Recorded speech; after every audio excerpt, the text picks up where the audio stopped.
Welcome back, everyone. Today, I'm joined with a good friend of mine, Jose, who is also a client and one of my closest friends. And we have a special guest, Marcello Alfonsi, who has kind of had probably the most incredible single year of bodybuilding that I'm aware of. Why don't you tell us about what's happened to you in the last year from start to finish? Sure, yeah. So from start to finish this year, on January, I repeated, and we'll go about it more in depth later. But just to summarize, in January, I repeated some hard exams. So in Brazil, the medicine around bodybuilding is really huge right now. Like doctors are actually specializing in bodybuilding athletes. So we have like a bunch of different exams from what normal people in other countries do. Um, and last year we found out about a little insufficiency that I had.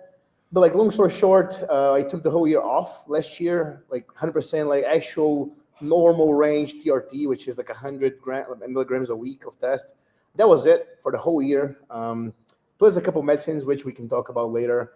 And then on January this year, a year after treatment, a year after being on TRT, we did the exams again, and I found out my heart was healthy. That being said, at that point, I spoke to my doctor, and again, as they specialize in bodybuilding, they know about everything we do. And he said, like, well, I do think we can have another shot at competing. You just got to take things slow, okay? So at that point, I was super happy that my heart got back to normal, but I wasn't sure if I was willing to risk again, going back to insufficiency and like risking my life. But for the love of it, I just decided, well, let's try it on a different way. And I've never been an abuser, just to like make it clear. But I really wanted to try clinical dosages, if I may use the term. So obviously, after a whole year off, I did lose some muscle. I didn't really grow. I do believe I matured to some point, like the musculature, but didn't really grow. I didn't really add any tissue last year. It wasn't the goal. So I thought, well, 2024 is going to be a whole year off season. I got to grow. I got to add some real muscle. I got to add some of what I lost and actually build on top of that. So I hired Chris Aceto. And Chris, in his way, is like, nah, you won't take a year off season. You're good enough. You're going to compete in like 8 weeks, which is what we had from April until the Vancouver Pro Show. So I wasn't really believing it. I actually thought in my mind I needed a whole year off season. I needed to grow. I needed to build actual tissue. But like at the same time, who am I compared to Chris? Chris has been at it for years. He's been coaching for like 4 years plus now. He's been with the best of the best. So I just decided to follow through with whatever he said. So we had from April. So basically, I only had like from January to April of an off season. And we can speak more about it after. And I started with Chris on April, straight on prep. So we only had 8 weeks. But within 6 weeks of prep, I decided to do like a regional. I mean, I needed to do a regional show, right, to qualify for the pro qualifier in Vancouver. You were an amateur at this point when you started. Yeah. Okay. So 2 weeks before the Van Pro, I did the first regional. And I won 2 overalls, which is funny, right? Because usually it's only 1 overall. But in this specific show, is the TNT Classic in Edmonton, Alberta, in Canada. They have a prize called Iron Lore.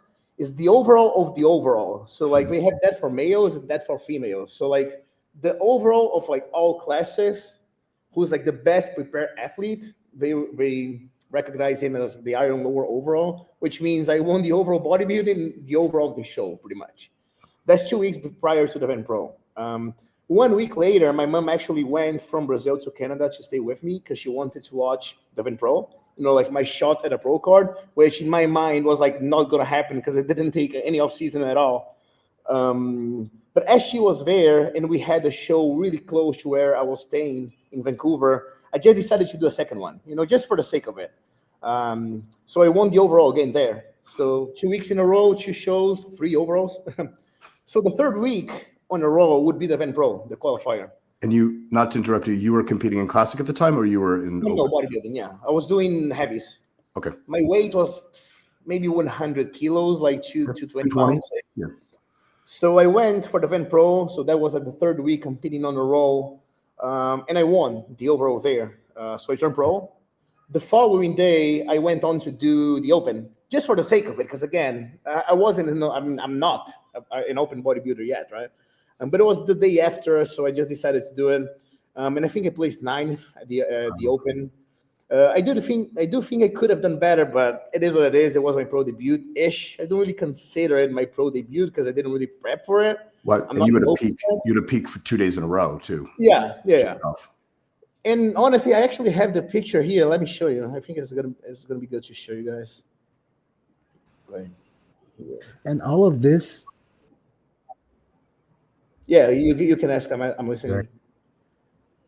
Maybe 6 to 8 weeks of prep. You already did. You already. Yeah. So maybe I have a picture of the first show of the season here somewhere. So this was the first show of the season. Okay, so we didn't even peak for this show because it was like 2 weeks before the Vent Pro. The Vent Pro was the main goal. We just needed this to like qualify. So we did this. I won the overall and overall of the overall, right? And then 2 weeks after, I went to the Vent Open. I don't really. Oh no, sorry. This was the Vent Open. Yeah. So this was the second show of the season, right? And then 1 week after this, I don't know if I have many pictures here. Was the Vent Open, the Vent Pro, and this is the Vent Pro. So like this is a week. Yeah, show this here. It's good. Yeah, and then I won. I have better pictures here somewhere. Yeah, like this was when they gave me the prize. It was like a really like. Oh no, this was the Open the day after. Sorry. What is Marcel? What's your height? 172 centimeters, so 5'8". Okay, so 5'8", 220. Yeah. Okay, just to recap. So this was the first show of the season. Okay, just to qualify. So this was my fifth overall on my amateur career. So a week after this, I went on to do the Vent Open, which is like a regional show again, which is here, and I won the overall here as well, right? I also didn't peak for this show, so there's 2 shows in a row, but I didn't really peak for it. I just like went as if it was a normal day. And then the third show was the Vent Pro, so like the third week in a row. This year was actually the day before, so this was 1 day out from the Vent Pro, like my last workout-ish, like right after weigh-ins. And then all this is like the actual, like me winning the Vent Pro and just crazy. This is actually the open lineup the day after, So this is 2 strand here. But I do have pictures here that I want to show here. These are the Vent Pro day. So this is the day that I turned pro. Apparently 1 day out, whatever. Yeah, so this is like as I take my first coat of tan. And this is when this is a print shot with Chris saying you're gonna win. Like this is the day before, as you can see. Like you're gonna win, you're too full to lose. And the funny thing is, on this day, as he saw the page, he said like buy your tickets to Chicago next week. Which I didn't on that day because I wasn't, I couldn't believe it. But anyways, so this is the day before. So again, I wasn't the biggest on stage, but I was shredded. Crisp. Very shredded, yeah. So yeah, we went to the Vent Pro. I won the Vent Pro. I turned pro. The day after, I went and do the Open just for the sake of it. I don't really know how I placed. Here's a comparison between 2018 when I first tapped on the Vent Pro as a classic. Even my hair grew, as you can see. Yeah. and this is like the Vent Pro show day, right? I went and turned pro. And the nice thing is like on the left here, like this is a 6 years difference. On the left, as I stepped on the Vent Pro that year, I placed last, like that last. And a couple years later, I go back to the same show and I win the overall and turned pro. In a different class. Was that the classic? Classic. Yep. Yeah. Wow. And by the way, like this year was actually the hardest prep of my life when I did the classic. It was. I remember like for the 72 hours prior to the show, I slept for like 3 hours at the most. Oosh. It was crazy because I had to make weight and like something that is like pretty funny. But I remember the day prior to the weigh-ins, I went to bed and I didn't sleep through the whole night.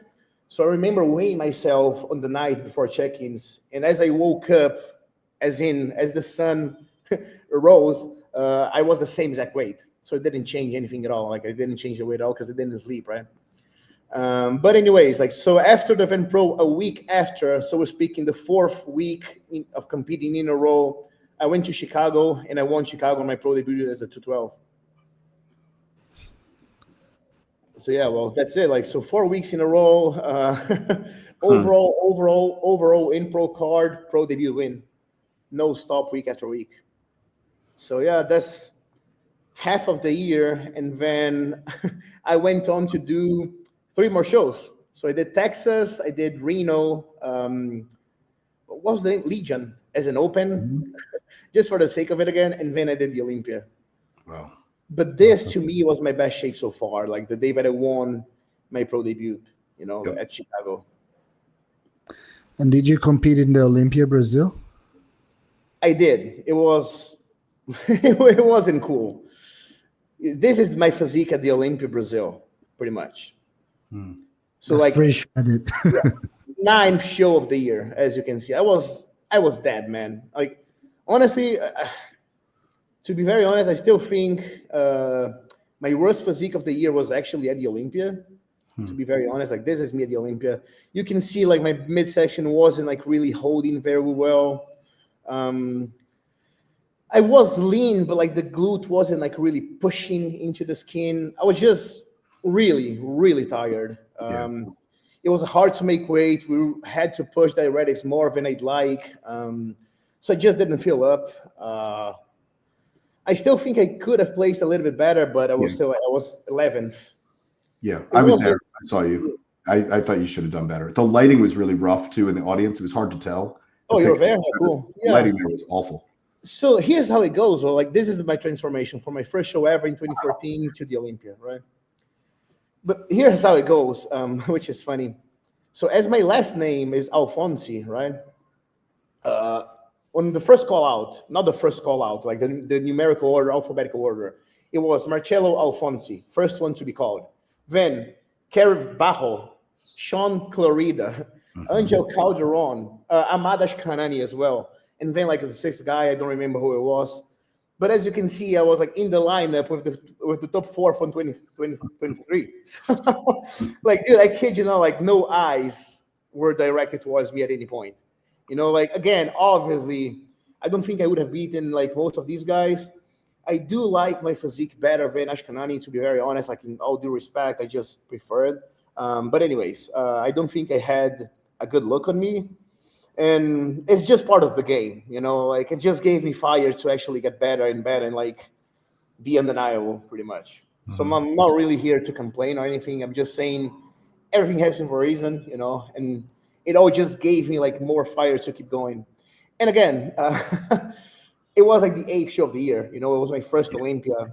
I was dead, but I still made it, so that's all I can be thankful for. On the beginning of the conversation, sorry, Kurt, on the beginning of the conversation, you mentioned that Brazil seemed to be really ahead of the rest of the world in terms of what diagnostics they're running for bodybuilders and stuff like that. Yeah. Your heart doctor is Dr. Diogo Pinetti, exactly, right? Yeah. As you can scroll through his page, you're gonna see like he mainly works with athletes now, like bodybuilding athletes. Yeah, including the Arnold classic. Men's physique winner, right? He's also the doctor for Victor Porto, who's the 5th place at the 212 Olympia this year. So he's the best Brazilian of the year, and who also won the Olympia Brazil. He's a really good guy. Like, he is. He's a good guy. Yeah, like, he's my doctor too. So he's actually my doctor too, Dr. Diogo. Cool. Yeah, and actually I brought the topic of strain echocardiogram to Kurt a while ago.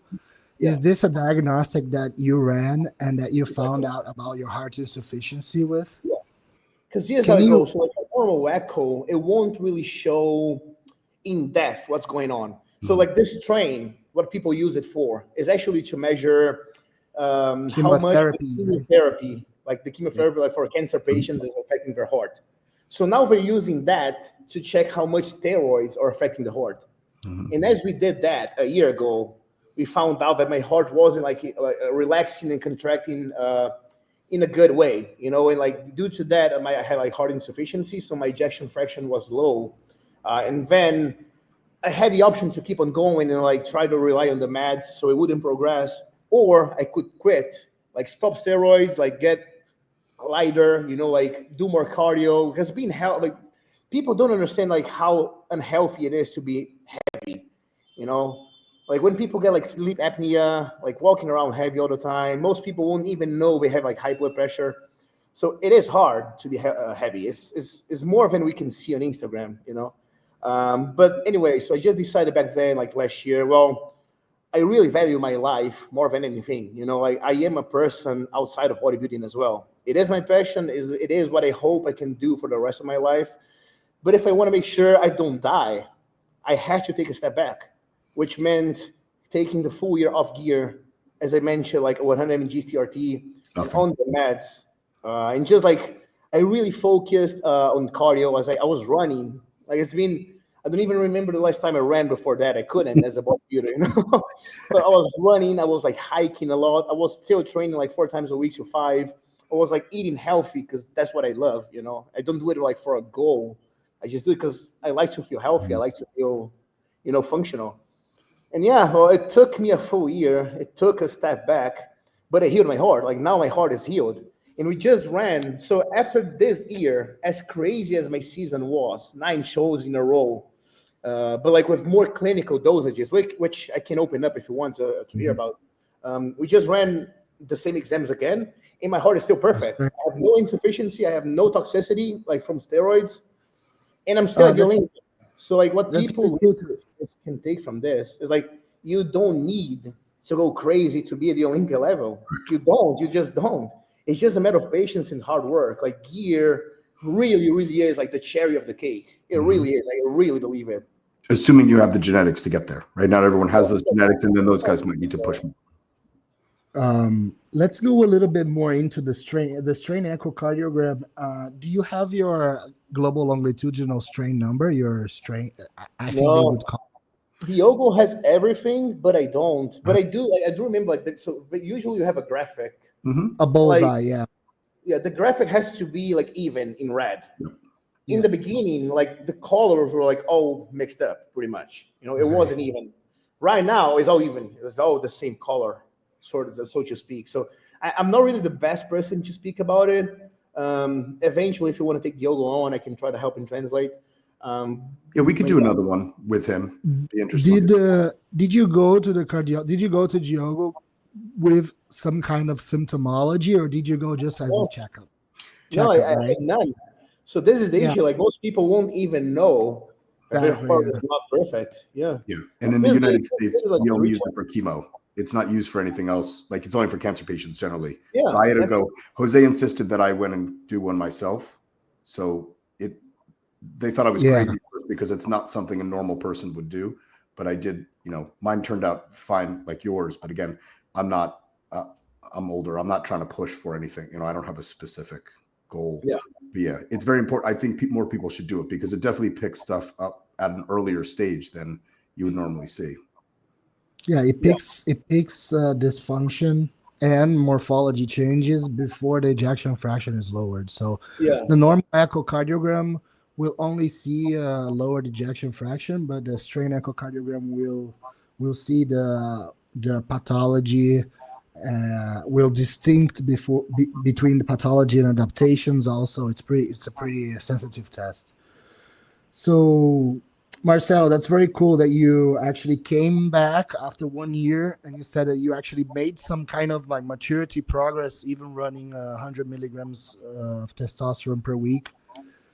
So that's something that I think it's important to know, that you're not going to lose all your gains if you're running milligrams. And right now, actually for the season, you said that you still used for a pretty long time, because you did 9 shows, a substantial amount of super physiological doses of hormones. Can you tell us a little bit about like what were the dosages like? What was your approach? How different was your approach now that you know that you had cardiac insufficiency and you were already recovered and you were potentially endangering yourself again? What was your approach to the competition season? Yeah, 100%. So my off season, I started. So in January, when we decided I could go back, I started like with really mild dosages. I mean, mild compared to other athletes, I guess. Mm-hmm. So like my off season, I did my blast on like 350 tests, 150 primo, and 50 deca. No, that was the start of it. That was like the really start of it, and I made great gains on it. And then I hired the dosage of test to 500, primo to 300, and deca to 150.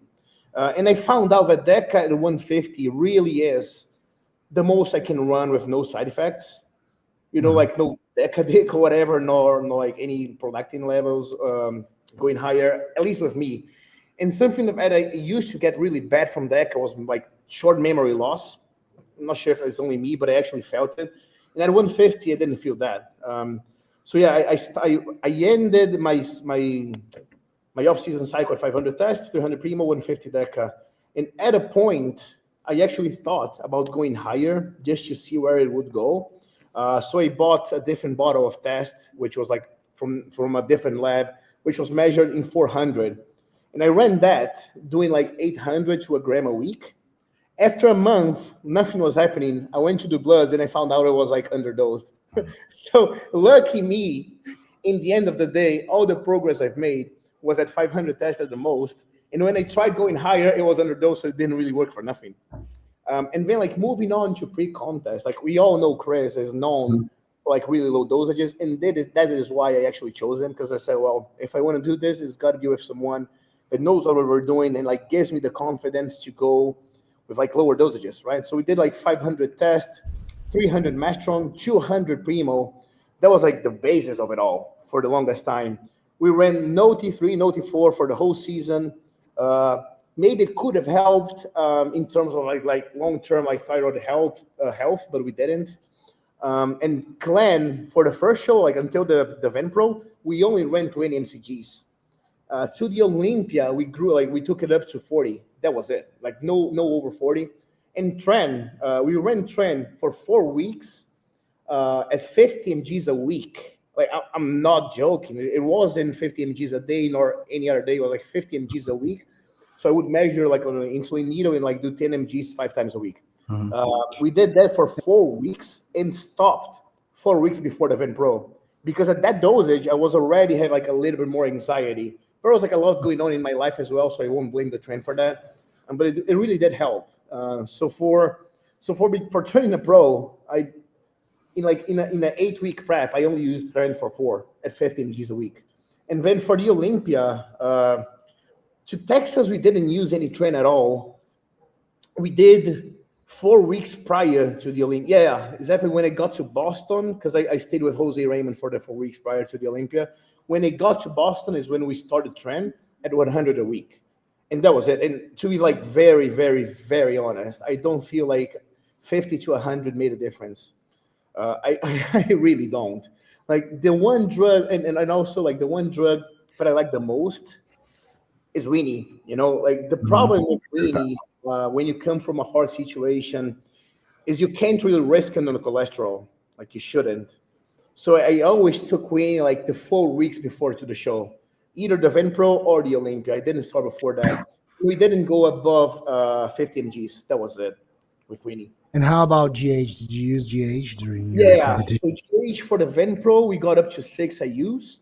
And for the Olympia, for whatever reason, Chris only wanted me on 3. So that was it for growth. What GH were you using? Genotropin for the most part. Cool.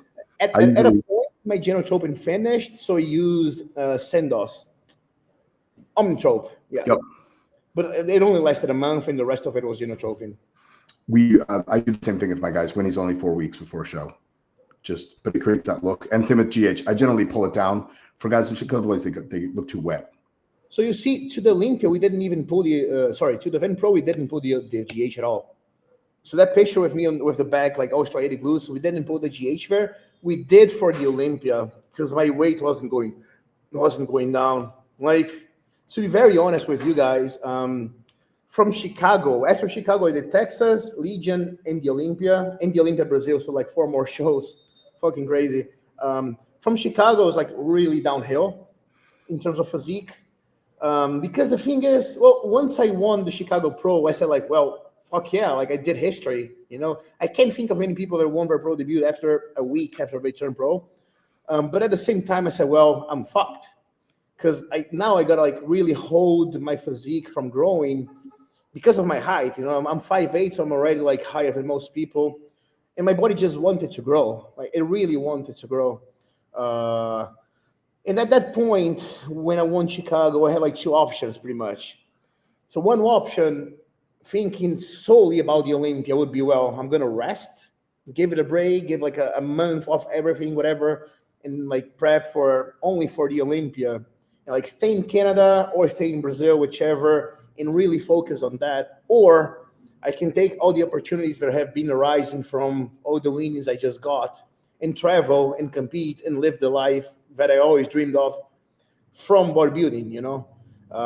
So I decided to risk, which is what I did, and possibly not come at my best at the Olympia, but still travel. So I went to New York, I went to Texas, I went to Boston, I went to Reno, do all those trips, compete in different places, get to know different people, different places as well.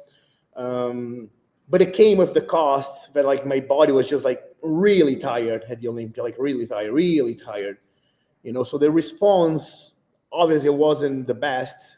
Very much likely if I stopped after Chicago and actually gave it a break and tried to improve a little bit more, probably I would have presented a better physique at the Olympia, but I wouldn't have lived everything that I did, and I'm glad I decided to do that. I'm glad that I've met as many people as I did, like traveling throughout the US, that I lived with Jose. He's a really good friend of mine now. Like the learning that I took from all those travels and all those shows and like all the experience I lived was definitely something that like could never happen again, possibly. So yeah, my Olympia physique wasn't my best, but now I know that even at not my best, it was still a good physique. So I know for sure like it won't be the last. That's very cool, Marcello. Do you attribute your the maintenance of your cardiac health to any strategies that you did while on prep, or perhaps the medication? What are you taking? Entresto? Are you taking Entresto or? I'm taking 4. So from last year when I stopped everything, we needed to use some medications to try and get the heart healthy again. And when we figured that I did get the heart healthy again, we at the same time we said, well, it is healthy, but now if we're gonna hop on gear again, we gotta keep using it to avoid from getting bad again. So since last year, and it's something that I have to live on at least while I bodybuild, I use Entresto, which is like for more so for blood pressure. It's like sabicutril plus valsartan. Not sure if those are the English words for that. I use Aldactone at 25 mgs a day because it has like a heart remodulation blocker effect. I use dapagliflozin, which is like Forxiga, and that is sort of like a metformin. That's actually is a drug that more bodybuilders should know about. It's all like dapagliflozin, and the medication name is Forxiga by AstraZeneca.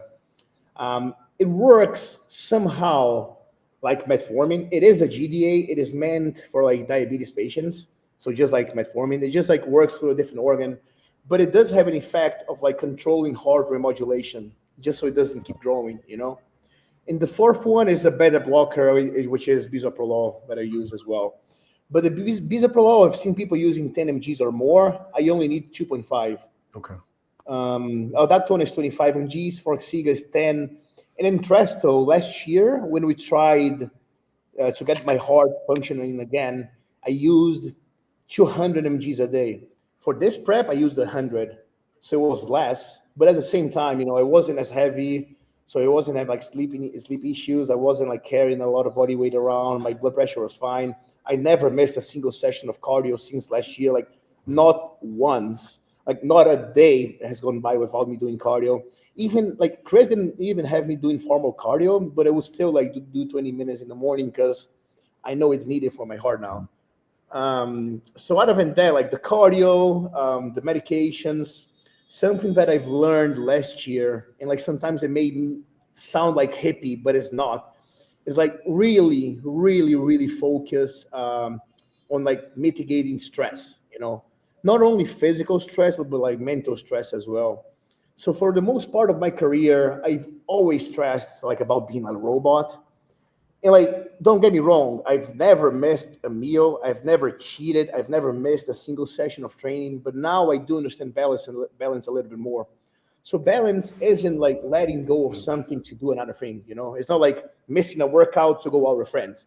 It's like just like managing your day so you can train and still go out with your family, It's not like not going with your family to have a meal. It's like bring your meal with you or something of the sort. So those things, as little as they sound, make a huge difference when it comes to stress. And I really, really, especially after all I've been through, believe like stress is a huge factor when it comes to heart health. I mean, physiological health at all. And well, of course, other than that, like the lower dosage of gear, because Diogo really believes that like the worst drug for the heart is tren. Mm-hmm. We barely use any. Yeah, so we barely use any.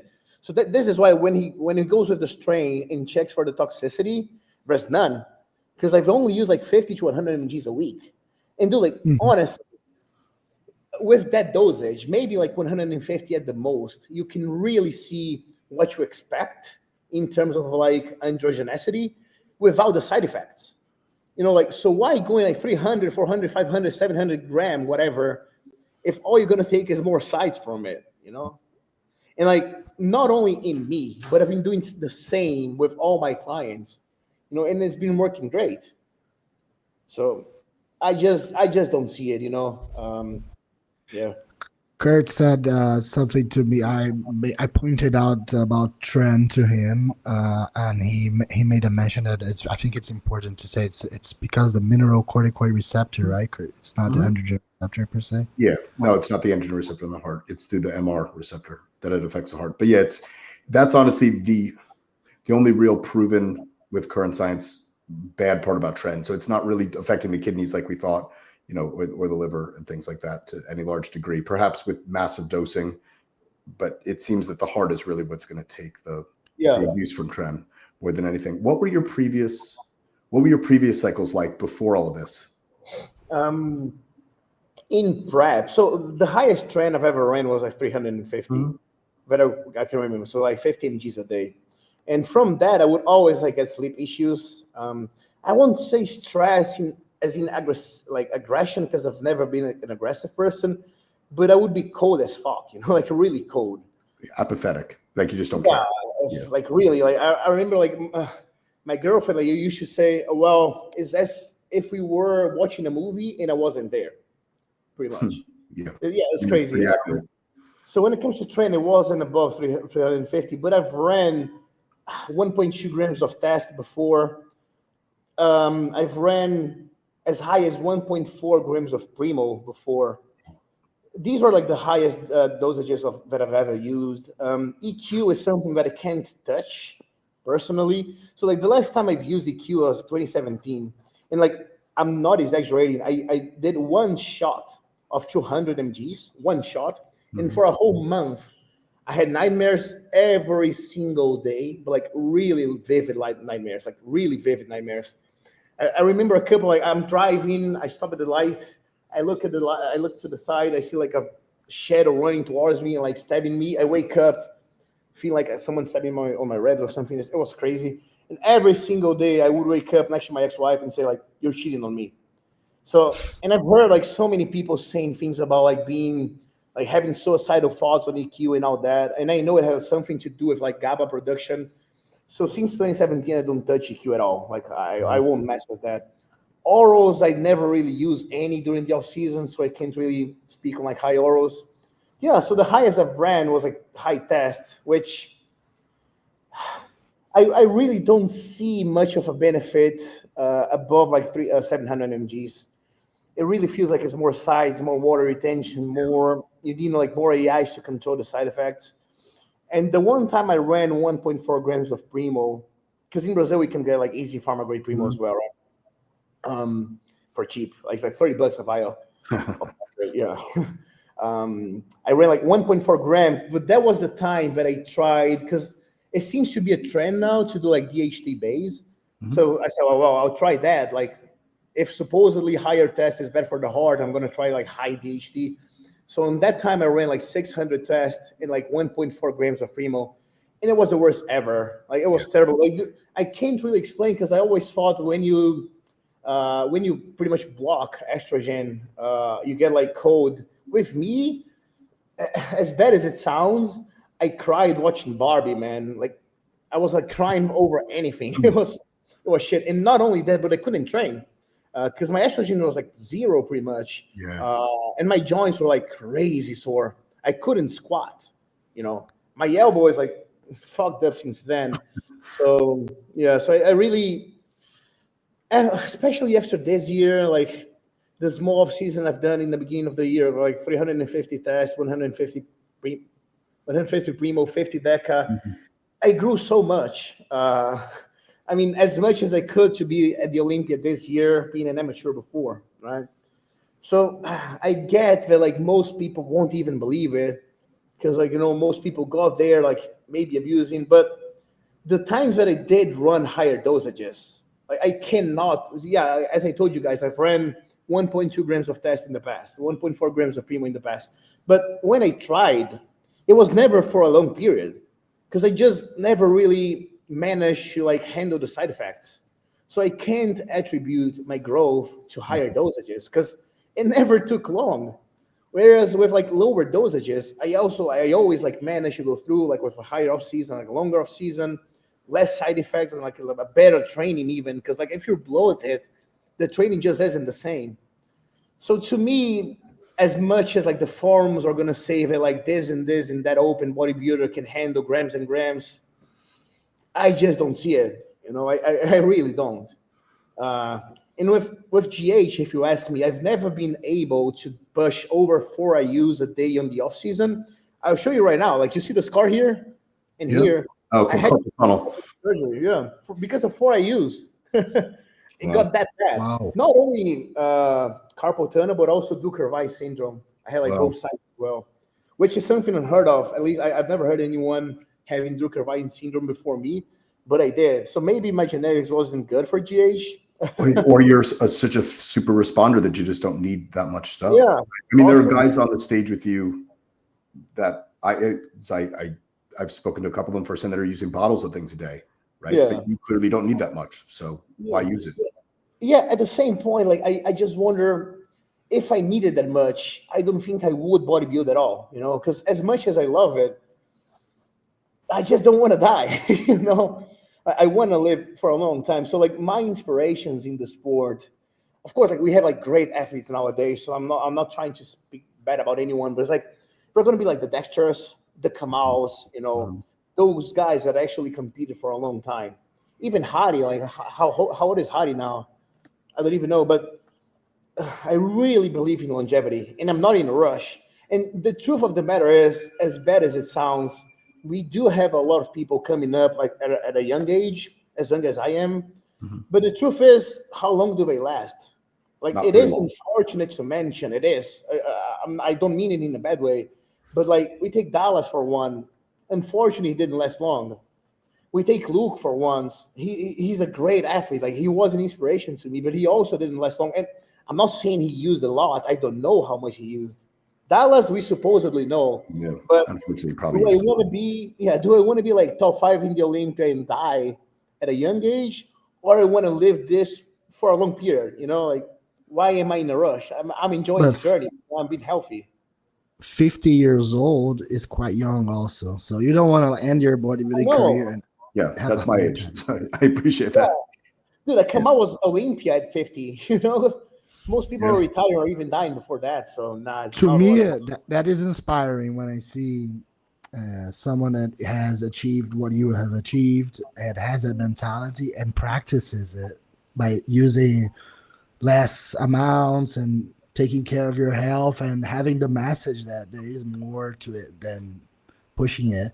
To me, that is inspiring. Like, as a bodybuilder, it's very inspiring. As someone who is beginning the journey also. And I talk about this with Kurt all the time. Like, I mean, the message is clear from your side. Like, it's possible. you can achieve it. You can step on the Olympia stage, and you don't have to die for it. Yeah. Now the only thing we'll see now is like how far I can go towards the open category with lower dosages, which we'll be talking about it like in the future, I'm sure. But I'll be open about it. I really, after all I've been through with the heart, if I see that I cannot, in truth, be an open bodybuilder with like lower dosages, I'll just probably have to retire or somehow downsize to 212. But like my goal now is like I really do believe I showed people that you can be a great athlete and like win shows and like be at the Olympia with like really small dosages and like be healthy, having some sort of balance. So my goal now is to do the same with open, And man, like obviously I'm not saying I'm going to be like a top 5 open bodybuilder in a year or two. Of course not. But like I'm also not in a rush. So the goal now for like this year is like really rest and like really heal. Because after such a long season, I guess like the worst part of the whole season was like the use of AIs for a long period. Like I've just done 2 weeks ago an MRI, and like my tricep was almost detaching like from the insertion. So like it's been a couple of weeks now that I don't train arms at all. I'm just like giving it rest. So for the remaining of this, what's that? It's time to use GH, right, Kurt? Yeah, I actually have the fridge full of it, but I'm not using any at the moment. I'm just like really giving myself like time to heal inside out. And it's impressive that I've done, we didn't talk about it, but like I usually post-show, I take like 6 to 8 weeks to actually run bloods. Because, like we don't really expect a good thing after shows. But like it was such a huge season that I said, well, I want to see how bad it was. So I did like literally like 5 days after the Olympia Brazil. So like after 9 shows. I can actually give you the results if you want to take a look at it. Sure. But like my liver was fine. Like GGT was fine, like in range. TGO, like AST, because I never really know the English words for it. ALT and AST. Yeah, they're fine. I mean, they're all above range. Yeah, but everyone's above range that lifts weights. That's normal. Is also lower than people doing one show. Yes. Literally, like the one thing that wasn't good was cholesterol. But I know the numbers in the US and in Brazil are different. Mm-hmm. So a normal range in Brazil would be like from 30 up. Mine was like 15, which is good because I've seen people doing like 4 on HDL, which is crazy. So like it is a good thing because also my bloods, as obviously are not like great as a normal person, but like for an athlete is really good after such a long season. So once again, I've done 9 shows, but it was like such a mild usage in terms of dosages. Well, especially orals. But I'm still considered healthy, Yeah. But again, like to me, out of everything I've used, I still think the worst was the AIs, because we ran a Remdex every day for like 5 months on end, It's a long time. Yeah. And for like 4 weeks, I actually ran letrozole because I didn't have a Remdex anymore. I had like a letrozole on hand, so I used that. But other than that, Yeah, a low estrogen is also cardiotoxic. So it is. It's mentally toxic as well. Because like if you have like estrogen while you're running 19 hours, you actually help mitigating like mental side effects. Marcello, culture is an interesting thing. It's like a mind virus, right? In Brazil, once you put an idea out, people start to manifest it. In a recent podcast in Brazil, there was a pretty famous Brazilian athlete that talked about his dosages. I feel like in Brazil, the people are running like twice as much as everywhere else. Is this something that you can relate to? True, yeah. So I went on a podcast with the Canadian Beef podcast and actually showed, because it's online, like the dosages of like one IFBB Open Pro here that he used when he was an amateur. And like it's online, so this is not me speaking bad about him at all. Like, it's just like what he was told to do back then and he did. He's probably a great guy. I don't really know him on a personal level, but he's a great guy. Doesn't have the best structure, but it's still like follows through the prep. So he's really good. And I don't think he uses that much nowadays. I can share the link with you. Mm-hmm. it's gonna be, yeah, it's gonna. But also generally, like in the general population, there seems to be a very the permissiveness of using very high doses from early on is in Brazil. It's quite.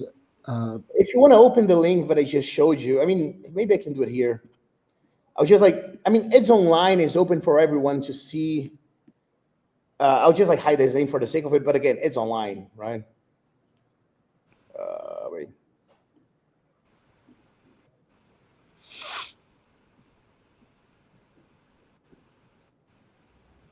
Well, his name is out there already, but again, so these are the dosages that he was using. Like, so a gram of test, not a normal, 500 mastron, 700 Winnie, so 100 a day, 1.2 grams of tren.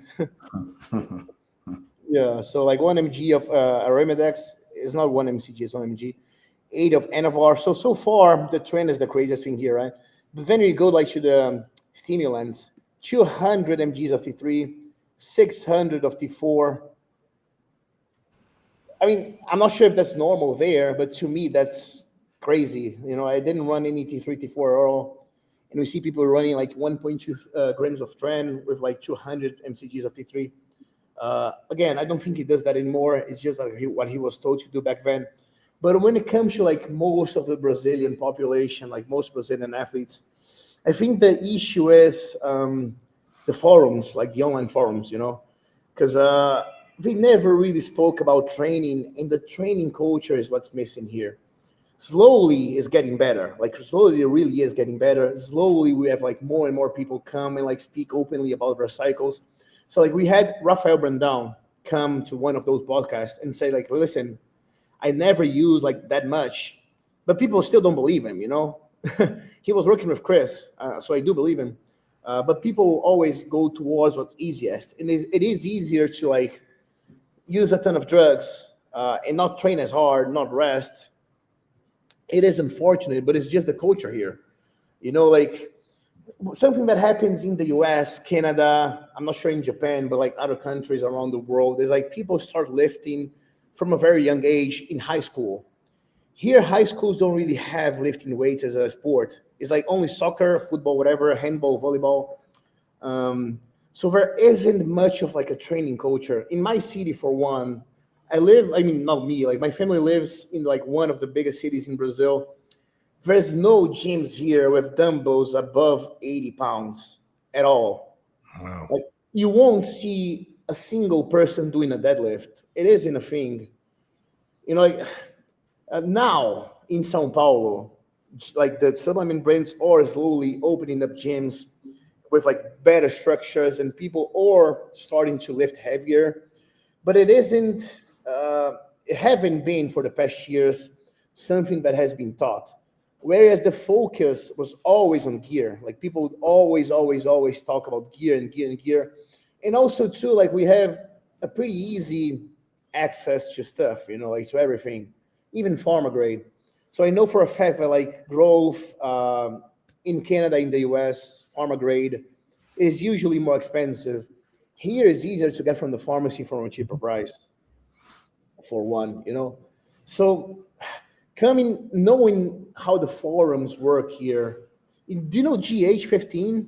Mm-hmm. Yep. So people here are like highly influenced about like, That's no one really pays attention to that stuff here anymore. He's a they Brazilian. shouldn't. Here they That's still a do. long time ago. Yeah. So I didn't here even they know it's still still do. around. Yeah. No. I mean, I'm not sure if it is, but it's still what people talk about. So it's all about like how you can use like a gram of tren and eat ice cream and stay lean. Awesome. Yeah. So it's more. I really think it's more so the mentality of like looking for the easier and like faster path instead of the hard work. And like it's, to me, it's so clear. Like when I go to Canada for one, like every single person, it doesn't matter if like it's man, woman, like old, young, you know, like they all pretty much everyone has like a little logbook. Everyone's deadlifting. People there are like there to train. Whereas here, like with the growth of the sport, you know, like people are doing it more for the hype. And like it's easy to look on Instagram and see those people and think like it happened overnight and say, well, if I use that, I'm also going to use it. but no one cares for how they train. No one actually cares to like think about how long they've been doing this for. They just wanted to do it in a rush. I mean, unfortunately, it's starting to happen, everywhere in the world with Instagram. But the thing with Brazil is, again, it doesn't sell if you go online on a podcast and talk about like how heavy you train. It doesn't sell if you talk about like how heavy you diet. It's always what sells, is drug usage. And also, too, the truth of it is, most athletes here are getting really, really well paid by underground labs. So, like, most of their marketing is going to come from underground labs. And like, the truth is, like the supplement companies don't even have an option because they can't afford to pay the athletes as much as the underground labs do. Wow. So it's a huge marketing around labs which those athletes don't even use, but they're making a huge money on it, because it's wide open on Instagram. Like a few years ago, like 2 or 3 years ago, like my friend is here from Canada. He saw it. Like we went to watch a local show. One of the sponsors, like wide open there, was an underground lab. Now that's like slowing down. Like now we don't see their like logos on like like on the backstage on the shows, but athletes are still like getting really well paid, so they have to like be openly speaking about it, and like people just believe them. It's easier to believe like you can just like pin a gram of strand and like become Mr. Olympia when it's not really what happens. Marcello, what is potenai? Like funny enough, I mean, like so potenai is an amphetamine, yeah. It's like it's a multivitamin with amphetamines inside that they use for horses. It's probably like horse races. I don't really know, but like it's very, very addictive as any amphetamine, right? And people use it like to get like that hype. As it's pretty much like shooting cocaine into the veins or the muscle. Pretty much. I've heard about people using it like pre-workout a lot in Brazil. Like man, not only pre-workout, like I kid you not, like so I was on backstage. So on the backstage, like intravenous administration, and some people use it like as an SEO sort of thing, like local injections. But some people do like intravenous as well because it's quicker and they get like that, like the feeling like cocaine, whatever. I've never used this, so I can't really tell. But like not only pre-workout, unfortunately, but like I was on the backstage here at the muscle contest, Olympia, Brazil, like the last show I've done, and there was a vial on the garbage, so people even use it backstage to get like that hype before going on stage. To me, that's like people die from it. Like you get addicted, like with one vial, people will shoot like 10 at a time, like 100 mils at a time. Wow. It's shit. But like the thing is, you go to any like horse store, like horse cows, whatever, and you just buy it for cheap.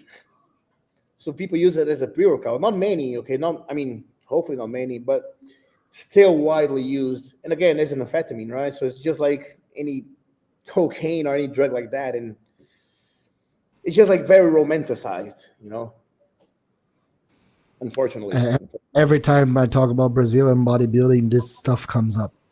Oh man, there's also like something that people also use a lot here is Cyosin. Is Cyosin a thing there? Cyosin. No, nothing I'm aware of.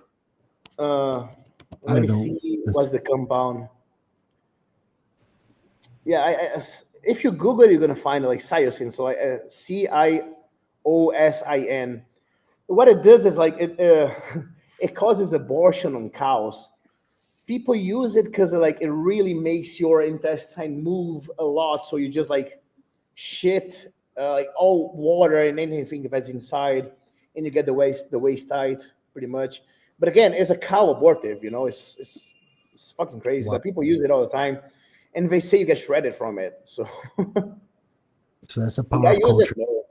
What's that? I mean, that's the power of culture. It's like a mind virus, right? Once someone uses something and they put it out there, people start to use it. So it is a prostaglandin. I don't know.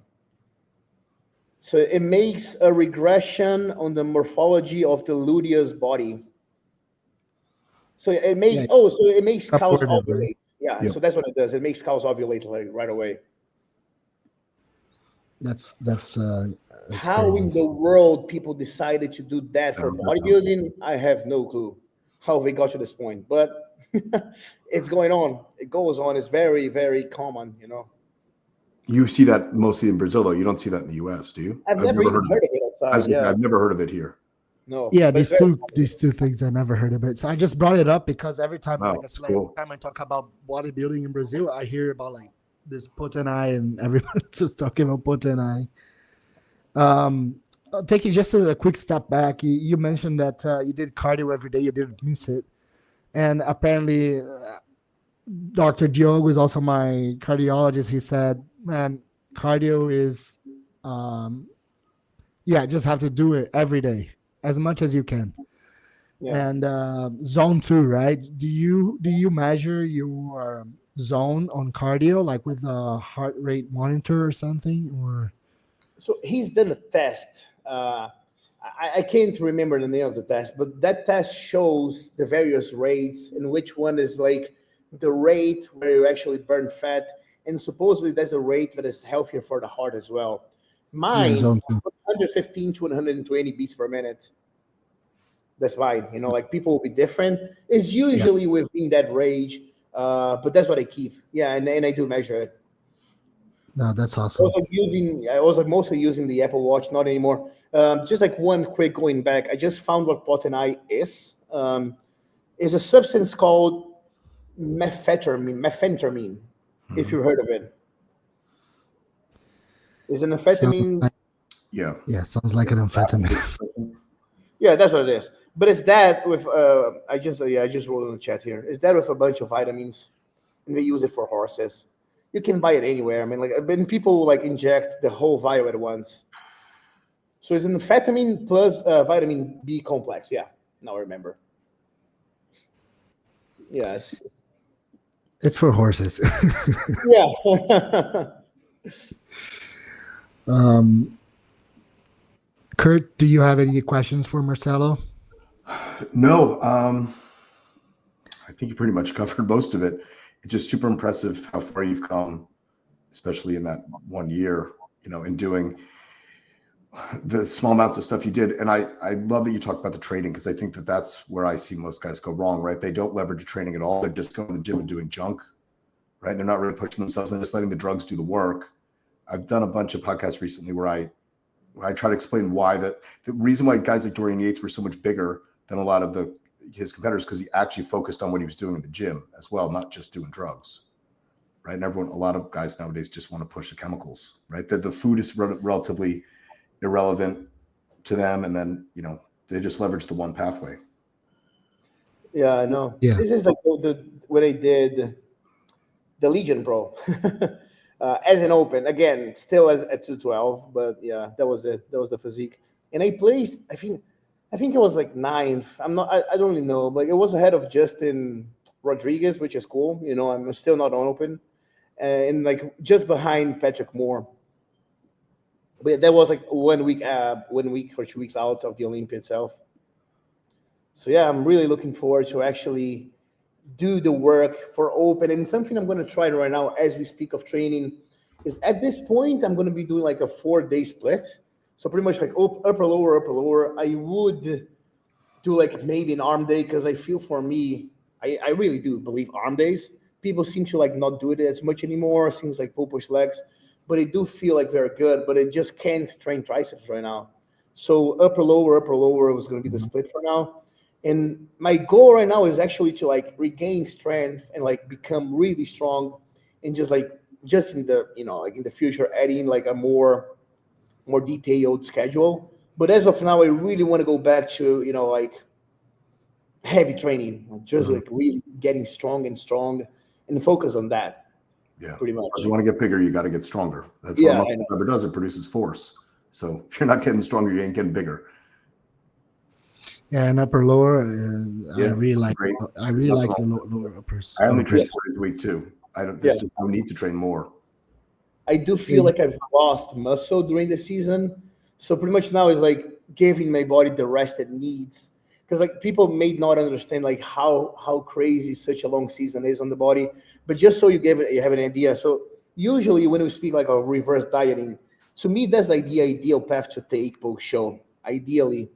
But with me, like my body was just like so destroyed after nine shows. Like the week after the Olympia, I jumped straight into 6,000 calories, which is what I'm at right now. It was like the third week on like 6,000 calories, and I've only gained 1 kilo, literally. Wow. What's your what was your food? What were your total calories during prep? So I really do have like a pretty fast metabolism. But like, so Chris doesn't really use fat from like sources that are not protein source, like animal sources. So like, when I've used like throughout all prep, 5 eggs in the morning, so that's like 25 grams of fat, and 1 salmon meal a day, so pretty much like 50 grams of fat. Out of it, there was only traces. But like, when it comes to carbs, I was probably having like 350 to 400, and protein was like 350 to 400 as well, around that.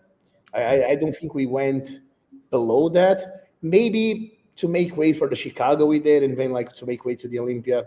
But to me, it's like it's never really, really low, you know? Yeah. But that's because my body needs a lot. It really does. Sometimes I'll lower it during peak week just to empty guy's stomach out a little bit. But there's no reason to go lower than that for a guy your size. Yeah. Yeah, but right now, like it's really I want my digestion to get better, because like orals and even the AIs, like really, I really believe like we played the toll. So I was like feeling more distended after every meal. Going to the bathroom was really frequent in the first 2 weeks. Now it's getting better by the day. I'm not getting distended anymore, which is great. But I'm gonna keep at this calories, which to me, it sucks. But like 6,000 seems to be my maintenance, but I'm not gaining any weight on it. And it's very much because I'm tired, because my body is broken, you know? So I'm on the third week, like really focusing on rest more than anything, and eating. At this point, I'm not hungry, but I'm still not force feeding. There's no point in force feeding during the cruise / health phase.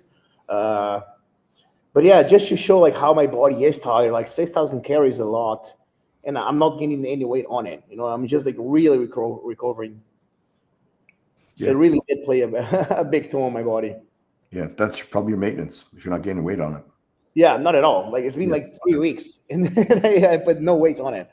And like granted, I've been eating outside as well, because I'm in my family's home. You know, it's like 1 meal a day is gonna be probably like something in a restaurant.